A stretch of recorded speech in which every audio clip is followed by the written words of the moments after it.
guys, it's Angelo, and upon request of some of you guys, today we have a topic that will be pretty interesting to cover and should definitely offer a bit of insight to many of you. Which race on both Horde and Alliance respectively is best for the priest? For me personally, this is a very cool topic, and I'm more than happy to share my personal insights for which race you may want to be playing in battle for Azeroth. With all of the new allied races, and even more of them to come in the future, there is a lot of ground to cover for us, as we now have a grand total of 19 playable races, with 2 more, the Kul Tiran humans and the Zandalari trolls, to follow later on during the expansion.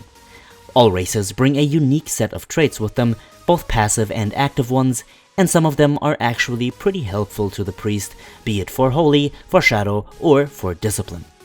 In this video, I will rank all races according to what they offer and what they lack, and will also tell you which race I think individually is the best for the Holy Priest, the Shadow Priest, and the Discipline Priest.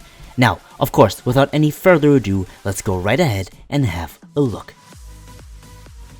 Now, the most important question we should ask ourselves before considering which races are the best is what really makes a good race in terms of competitiveness.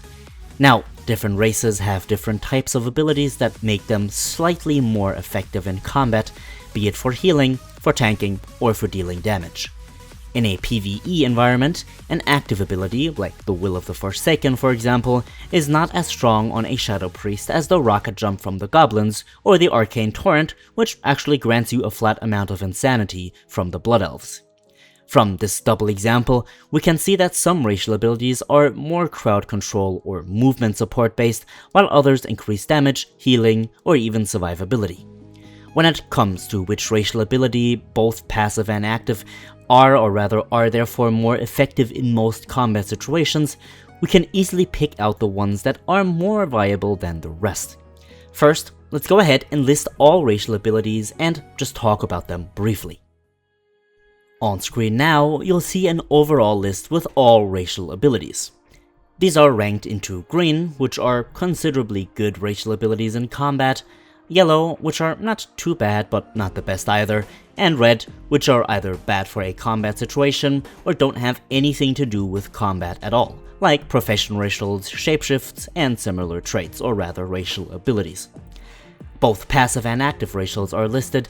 I just want to be sure that we're all on the same sheet of music, as I'm sure not everyone knows every racial ability from the top of their head. From the 19 different races we have in World of Warcraft, clearly there is a vast amount of interesting racial abilities you can use with what given race you want to play, however, some are just not cut out for the rest of the competition. Both the Horde and the Alliance have races among them that have superior racial abilities when it comes to combat. An example here would be the Trolls for the Horde, especially for casters, and the Void Elves for the Alliance, also mostly for casters or healers. Different roles, of course, have different racial abilities that are better suited for them. So for example, the High Mountain Taurens, or rather Tauren, will be a lot better at tanking because of Rugged Tenacity, which reduces damage taken by a flat amount than a Goblin would be, whose combat passive racial is Time is Money, granting an extra 1% haste. You get the idea. Now, when we're ranking which racial abilities are best for priests, obviously we can immediately cut out quite a few playable races, as their abilities either don't suit healers or casters, or, as mentioned before, just aren't combat competitive at all. Something else we need to consider is the combination of racial abilities, and how those make a seemingly uncompetitive race stronger than you may think, just because of that said combination. Now, let's talk about that along with my ranking though. Now, please keep in mind that this ranking is personal, based on my knowledge, on research, on experience, and numbers from theory crafting. If your favorite race isn't listed here, and I've purposely excluded a few arguably strong races here, that's nothing to ultimately worry about. At this point in World of Warcraft, racial abilities and their damage or healing increases in the game are rather minuscule, and ultimately, if you play as an undead, as a worgen, an orc, or a night elf doesn't really matter that much. The only racial ability way better than the rest is one of the trolls, sticking out like a female dwarf warlock on a Sunday afternoon in Goldshire. I mean, have you ever seen a female dwarf warlock in Gold... Oh, whoops. Wrong script. 1 second. Here we go. Berserking, a troll racial which increases your haste and essentially serves as a mini bloodlust, is incredibly strong, especially for the Shadow Priest and the Discipline Priest, and has always been a top contender when it comes to racial tiers. Now, ironically, even though trolls have the single strongest racial for casters, their combination of racial abilities is not what makes them strong, it's actually just berserking. The Voodoo Shuffle, which reduces the duration of all movement impairing effects on you by an extra 20%, as well as their health regenerating passive Regeneration, which increases their health regeneration by 10%, or rather the rate by 10%, are both not very strong at all really.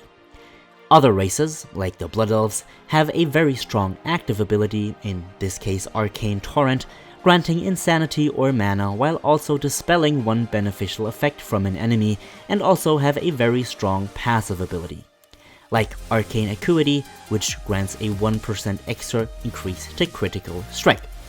Now, Void Elves have a similar strength with Chill of the Night, which increases shadow and frost damage by 1%, and with Entropic Embrace, granting a 33% chance to buff 5% extra damage and healing for 12 seconds.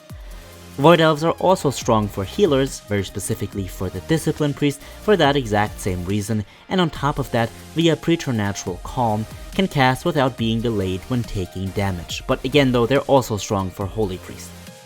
For Shadow Priests though, Trolls would still be the strongest race to pick, followed by Blood Elves.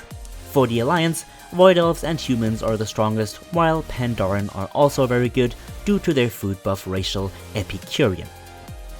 For Holy Priests, the Alliance is well off with Gnomes, as they have Expansive Mind, granting them an increased mana pool, and Nimble Fingers, granting 1% extra haste. Draenei are also strong due to Heroic Presence, increasing the intellect, and Gift of the Naru, which is a relatively strong haunt the priest can place on other players or himself. Horde players have a little less competitive races for healers, but Blood Elves and Torrent, for example, are still pretty strong, and through the increase on critical strike, or rather the critical strike chance, and the effectiveness in the case of the Torrents, are still pretty good. Discipline Priests are similar to Shadow Priests in a lot of ways, making Trolls very strong here again for the Horde, as well as Blood Elves and Goblins. Draenei Discipline Priests are also very strong, and so are Void Elves and Humans. For the Disc Priest, it's very hard to pinpoint one specific strongest race, as the output differences are definitely too small to ultimately favor one. Contenders who are not on this list, specifically Pandaren or Dwarves, can definitely compete, however their racial abilities are either not in a good combination, as is the case for Pandaren, or are just slightly outperformed by others, as is the case with the Dwarves. Other races, like the Orc for example, have very strong active abilities, in this case Blood Fury, but almost useless passive racial abilities. Now, so far, so good. Ultimately, what race you want to play in BFA boils down to your personal preferences when it comes to looks and playstyle enhancements, but I hope that with this video you will be able to better decide what you may want to play. Let me know what you guys think. Which race will you be playing in Battle for Azeroth, and why? Are there any races you'd like me to talk about more in depth? Be sure to let me know in the comments below. Or join our Discord server, where fellow priests discuss everything BFA, everything priest, off-topic, and so much more, and where I also pick out a handful of lucky viewers each video, which will be featured in the credits at the end. As always, thank you so much for watching, my friends. A special thanks, as always, for all of the patrons over at Patreon. Your support is truly appreciated and goes a very long way. Now, have a good one, my friends, enjoy your time until Battle for Azeroth, and I will see you all in the next one.